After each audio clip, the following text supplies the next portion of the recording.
When you're recruiting, whether it's agents or franchises, do you understand what your actual why is or your value proposition? But more importantly, do you understand what it's not? Today, I spoke with Stephanie Anton. She is the president of Corcoran Affiliates, and we had a great conversation about how they define Corcoran. Of course, Anywhere has many different brands, and they have a definition for each of them. And how she phrased it can really make a difference in what you're doing and how you're reaching agents and other franchisees. So enjoy the podcast. Stephanie, welcome to the podcast. It's been like about a year since I've seen you. It has been. Yeah, Tracey, it's great to see you. And thank you for having me. I love the opportunity to do this. So yeah, we had Logan, Logan Logan spoke yesterday to a bunch of our agents, and he does a great job. So it's all fresh in my mind. It's great. He does. Everybody loves the chart daddy. So he said that, and I had never heard that before. I laughed out loud. It was great because he does have a lot of data. I was like, when am I going to get all this data? It's great. Yeah. He had a great article today on kind of just a view of interest rates now that the election is over. Yeah, that was absolutely what he talked about yesterday too. Totally. Yeah. It's great. Yeah. So you've obviously built a successful career in real estate with Corcoran, and I wanted to talk to you more about your approach to leadership. So tell me a little bit about what your philosophy is and how you lead in not only with the company, but in the industry as well. Yeah. It's an interesting question, Tracey. I think, I've been lucky. This is my, 23rd year in real estate. I did grow up in it. My father was a developer, but my first job out of grad school was working for a real estate company and I've been leading people for that whole time. I think I had direct reports that first year. So, it's been an opportunity and it's been an evolution for me. I've really sort of figured it out as I've gone. I've had a lot of great mentors, but I've always been a big believer in servant leadership. And, all I mean by that is that, I do as I say and I say as I do, right? So I'm very hands-on. I like to, believe very strategic, but I'm also, I will roll up my sleeves and I've never been afraid to, get in and get my hands dirty and work next to my team. And nothing's too good or hard for me so that's been something that has really evolved and I've gotten very comfortable with as I've gotten older and comfortable in my own skin. But, I'm someone who wakes up and falls asleep thinking about work. So it's part of my life and I don't really kind of break the two apart at all. Yeah. So what do you love about your job? And why don't you tell the audience a little bit about your current position and tell me what you love. What do you love? Yeah, that's a good question. So my current position is as the president of the affiliate network for Corcoran. So Corcoran's 50-year-old brokerage. We launched a franchise. We say affiliate, but we launched a franchise network coming up on 5 years ago.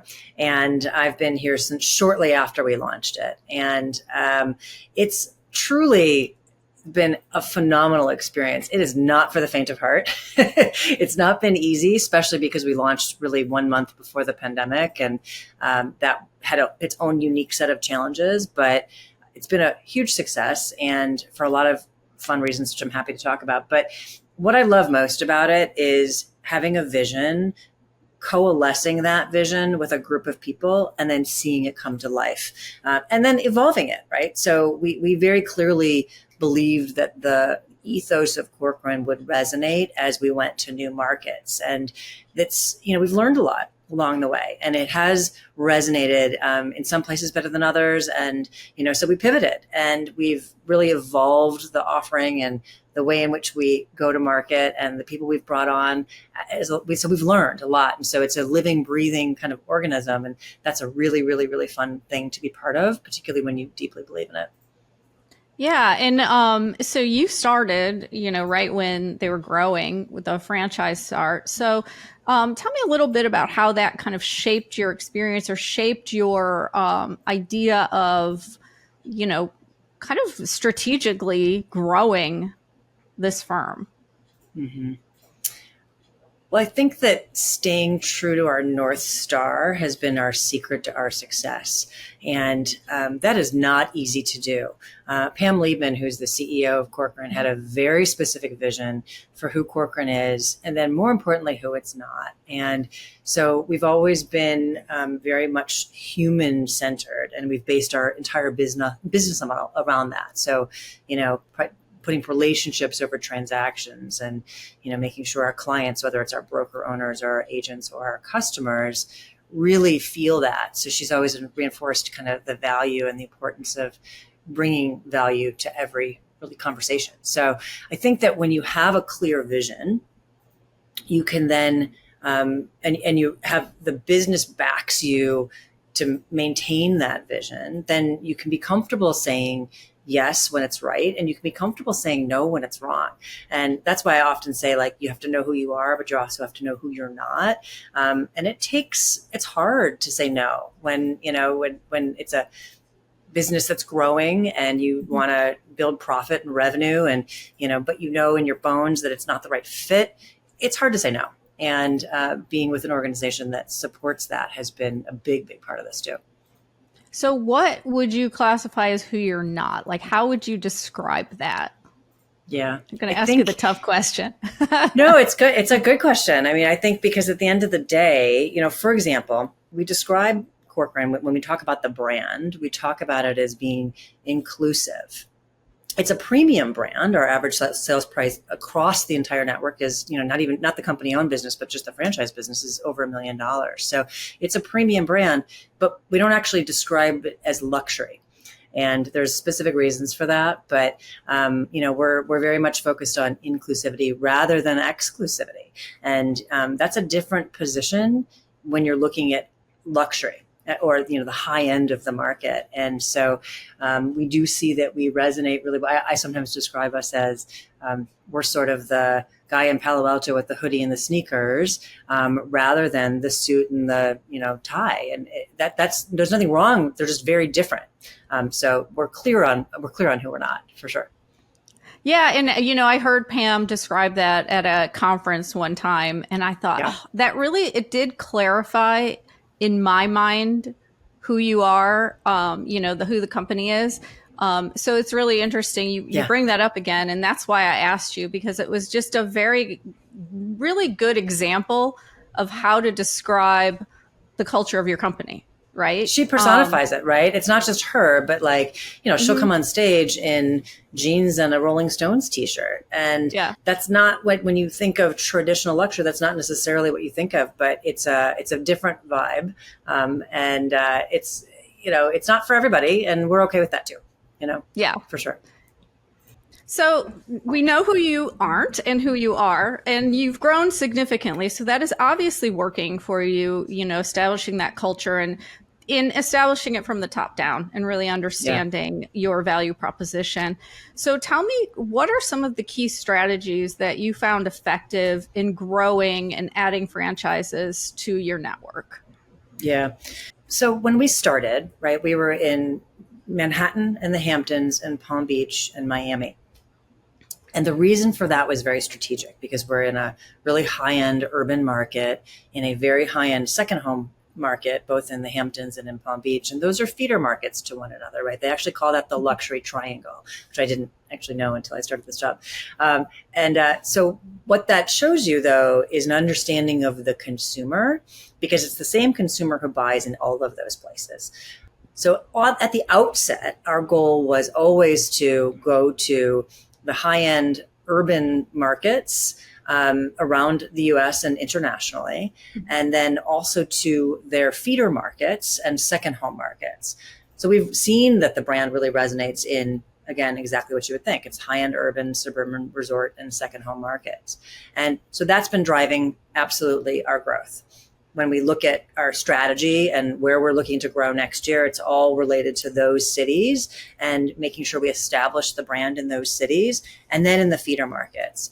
So when we went to Denver, for example, they said, hey, we need, a lot of our business comes from Houston, and, Houston also feeds 30A. And so and then 30A is also driven by Athens, Georgia. We launched in Athens, Georgia, and people were maybe didn't understand why Athens, Georgia. And it made great sense because it was a market that grew because of the pandemic. And it really is a feeder market to 30A and has a really high net worth audience. It's just it's a great city. I live in Austin, Texas, as you know, and it's sort of a little mini Austin. And so so that's happened domestically. Internationally, we have gone to the Caribbean, was our first international move, and that happened in the second year. So it's been really, an obvious, easy thing to go to these resort markets. But then we went to Ontario and Toronto because that feeds many of the markets that we're in. And then we're in Europe, we're in Italy, and you'll hear more from us about growing in Europe coming soon. Great. In the market, really post-pandemic has changed a lot. I know Austin has changed a lot. Just the dynamic of what Austin used to be to compared to now, when a lot of the California tech companies came in and brought people in with them. So how do you remain agile, and how do you really keep, how do you find those new markets that, like an Athens, Georgia, that are really the up and coming and where you want to be? Yeah, we really listen to our customer. One of the things we say is exactly like I was saying to that Denver company, and where are your customers coming from? And it's a my brokers probably laugh because it's one of the first things I ask every time. So I can understand the dynamics in their market domestically as well as internationally. And so that's really when you understand the drivers for how people are moving from market to market, and then the economic drivers too. That's a really important part of it as well. So, in markets around the world, as rules change. So we're in fact talking to someone in Portugal right now, and Portugal has been a really important market for people. It's the number one country people to move to outside of the U.S. And a lot of it is their golden visa that they've offered in the past. But you need to have your pulse on all the economic and government changes and the ways in which populations are moving and changing. So that pandemic piece was extremely important for us because it really drove, where are people moving and why, and where is population growing, and where is average sale price increasing significantly, month over month and year over year. And then that's an easy, the data tells the story. Yeah, which, absolutely. I know you guys believe. Yes, we do.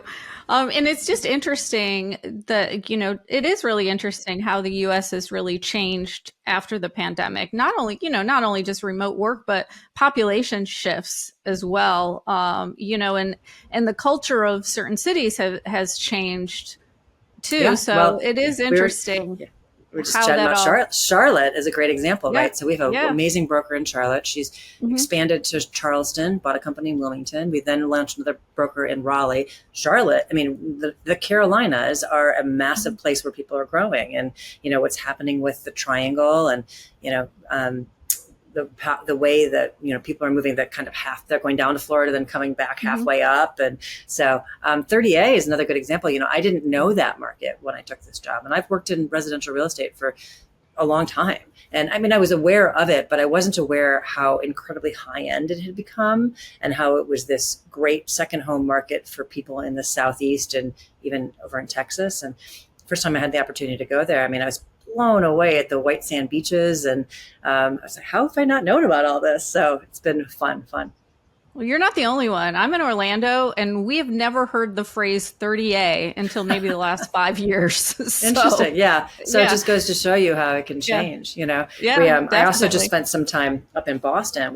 We launched an affiliate in Boston recently. And that's such an interesting market because, you've got the city market and then sort of the Cape Cod and Vineyard and Nantucket. And, as people are moving back and forth between the two. And so there's this sort of micro markets within markets. And so all of those dynamics, that's frankly, back to your question about why I love this job, that's another great example. I've always loved working on the national and international side because the way the world is changing as the real estate market changes and population and demographics change. There's a lot of correlation between them. I had one really year in my career where I headed marketing for a brokerage in Chicago, 1,200 agents. It was 2005. I'm really glad I had the experience, but I'm glad it was only 1 year because it was hard. And I missed it. I missed the diversity of the national and international business. Yeah, one thing I've noticed being in Austin and then Charlotte just recently, Charlotte is kind of like a mini Austin, but younger.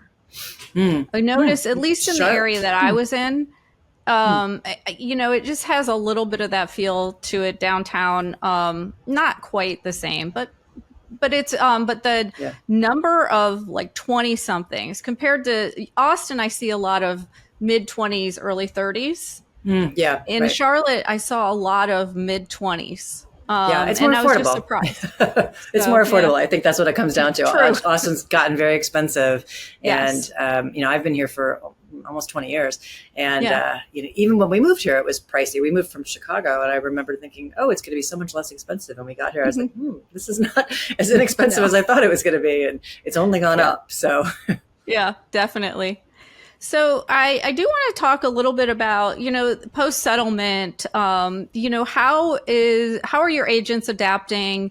How are they feeling about it? What's the temperature of, the company, or really the agents in the company post settlement? Are they feeling pretty good about things, like it was a lot of worry for nothing? Are they feeling like it's a difficult to adapt? Or yeah, tell me a little bit right. about that. I don't think anyone would say it was a lot of worry for nothing. I think, Okay. we're very lucky that we are part of Anywhere, Mhm. which used to be Realogy. And because of that, and because of Corcoran's always been very much about ensuring our agents are prepared. So we feel really good. And, we spent a year preparing and equipping our agents and, our franchisees to adapt. And it was a really, really big focus on, we were way ahead of it. So when the day actually came, it was a non-event because we were all, had worked up to it for so long. And I think that the one thing that and I don't know that this is unique to Corcoran, I think just in general, but with working with real estate agents, like they're the most adaptable creatures and creative people on the planet. And so I think that, we believe that, this has added transparency, and there's a lot of good things that have come, but at the end of the day, we've just it's behind us and we're ready to move on and do our business. Yeah. Yeah. Yeah. I found, just talking to agents in general, that they expected it to be different than it was. Like, it was an easier, let's play, it wasn't, like you said, it wasn't all this worry over nothing, but it was an easier transition than they expected, and a welcome transition in a lot of cases. They feel better about, how they're running transactions now too. So, in the And now relationships they that they're now they know building. what they're going to get paid. Yeah. Yeah, yeah. Mm-hmm. So, that, I really want to talk to you about overall trends in the industry. Mm-hmm. What are you seeing coming into 2025 as kind of those overarching trends that will drive the industry forward? Not necessarily market trends, although some of it might be market related, but Mm-hmm. it could be, technology or some type of marketing. Or what are you seeing out there? Sure. I'm always really, we touched on this a little bit, but, I'm always interested in the sort of what's happening with generational wealth and how it impacts homeownership. And, I read a lot about, millennials are the largest group right now that are home buyers, but, interestingly, the first time home buyer, I'm sure you know this, but, the median age of a first time home buyer is 38 years old now. So it's just because it's gotten so expensive and it's hard for Gen Z to get into home ownership. And so I think that I'm excited to see what will happen as that generation gets a little bit older and the impact they're going to have to our business. I think, they will bring a lot of innovation and, exciting new ways to think about something that's really been sort of historically a traditional business. And so those are, I think, some of the things I watch. Obviously, AI is the big topic on technology front that has been something that we've already seen really cool things happening and offerings. At Corcoran, we very quickly built something called Corcoran Copilot, which enables our agents to leverage AI to write property descriptions, and rolled that out. And it's actually been one of the hottest tools and easiest to use tools. But at the end of the day, I think that AI is going to help bring make it easier for us to use the tools we have, hopefully make it easier to access data, and most importantly, just help us all find time, because everyone, that's the sort of nirvana, right? So I definitely think that's something that will be changing the way we do business, though. Yeah, it's really interesting, the whole AI phenomenon. I know brokerages that are building that into their training, where they're basically taking all their training, so it's on demand through like a chat feature. So everything they've done, if they ask a question, AI will pull that answer out. And then also for compliance, I've seen some of them, it right now it's not perfect. I know that, it's still kind of in its infancy. But do you It's see early it days. changing the real estate buying or selling process at all? No, I don't. I mean, I think at the end of the day, that's a human business, and it will continue to be a human business. I don't think that, I've, again, 20 plus years in this business, and we've always been threatened by all these things that are to come in and, disintermediate real estate agents. And, this is a really complicated transaction, and it needs the human piece of it to really, and that's what makes certainly us different, is that's been a big focus for us. So I think it'll only just make it easier to do our jobs, hopefully, and more efficient, and hopefully, give us more access to things that might be difficult to access today. But I don't see it. It's the combination of this human and the AI that's going to make the difference, for sure. Yeah, I totally agree. I mean, real estate is a personal relationship business. And I think the NAR home buyer and seller survey that just came out had a record number of consumers saying they will work, they want to work with a real estate agent as opposed to going it alone.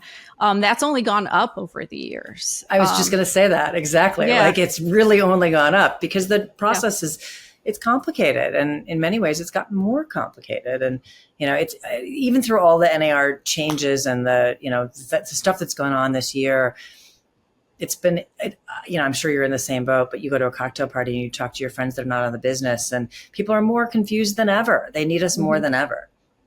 Yeah, I agree. It's it is a difficult transaction. And I think that agents are so used to underselling. They fix these problems behind the scenes that they're learning now that they need to fix the problems behind the scenes, but also let the, buyer or seller know that they fixed the problem to really improve that value, because they've always offered a lot of value. And I think consumers obviously understand that. Or else they wouldn't be, using real estate agents in record numbers. But I don't think that the buyer's agents really ever had to articulate what they did. And for example, we rolled out a buyer presentation for our agents sort of mid this year, and it kind of went through a chart of the way in which buyers agents help their buyers throughout the process. And I'm sure that there are things that buyers agents have never talked to their customers about in their lives, and all it does is help justify what they get paid for. So it's not a bad thing. Yeah, I totally agree with you. Have you noticed consumer behavior evolving over the years? Have you seen any changes in that, especially with younger generation buyers coming in, or how compensation is handled, even, aside from the changes to it? Sure. Yeah, no, it's evolved. I mean, I think that first time home buyer thing we talked about earlier, like, clearly that's declined a lot. It's the lowest in 43 years. So it's important to understand that. We also have seen this, the tech integration. It makes a big difference. So we do 3D tours now, and virtual home tours. And I think consumers expect that kind of information. They expect technology. They expect, the preferences have changed. Obviously, we know kind of post-pandemic and all of that. But I do think that the consumer is more educated. It doesn't mean that they don't need us, but they come to the table with maybe a list of properties that they want to see because they've already done their research up front. And so the way in which we're expected to come to the table and assist them in the process has totally changed. The pieces of the business that are important that the agent brings to the table are different. It's not just about access to the information, but they, know what they want, or they think they know what they want. And they always say buyers are liars. And, so they come thinking they know what they want. That hasn't changed. Yeah, absolutely. Well, yeah, I mean, they think they know what they want until they get pre-approved or, see what they want actually looks like. Right. Yeah. So yeah, and that's where an agent, is invaluable, honestly, the expertise that they offer. So yeah. So what my last question is just what's next for Corcoran? What have you got coming up on the horizon? You said maybe some more international expansion. I know you're not ready to announce exactly what yet, but anything else that you're working on, or, have rolled out recently? Mm-hmm. So we're rolling out actually right now just a couple of great new tools, and one of them is a relationship with a video vendor that makes it really easy for an agent to create a property tour or a neighborhood video. We're real big on educating people on neighborhoods and areas, and it leverages humans and also the technology, but you can just do it on your iPhone. It's really easy. So it's a great tool that we're going to use kind of across the Corcoran network. So lots of things like that. We're doing more with AI and integrating it, kind of what you were describing, like into our back end, and making it easier to access each of our tools. So on the marketing side, I think we've always been very much on the forefront in the way in which we talk to the consumer. So we'll be rolling out some new creative early next year as well. We're having our big conference. We call it Be Corcoran. And we're doing that early next year. And then on the growth side, I do have a nice, large domestic announcement happening actually later this month. And it's a key, important market in the U.S. for us. So we're really excited about that. And then I have like almost half a dozen international announcements happening in the next 90 days. So busy. Yes. And I look forward to hearing about those. I'll be looking in my email. Stephanie, thanks so much for joining RealTrending. It's always a pleasure to speak with you. And always great to see you. I really love the culture conversation because I think that really kind of solidifies in people's minds how they can define who they are and who they're not to, better portray their company and help people understand it. So thank you. And not be afraid of it. Yeah, for sure. Yeah. Thank you. Thanks, Tracey. It's always great to talk to you too. Appreciate the opportunity. Thanks. Thanks.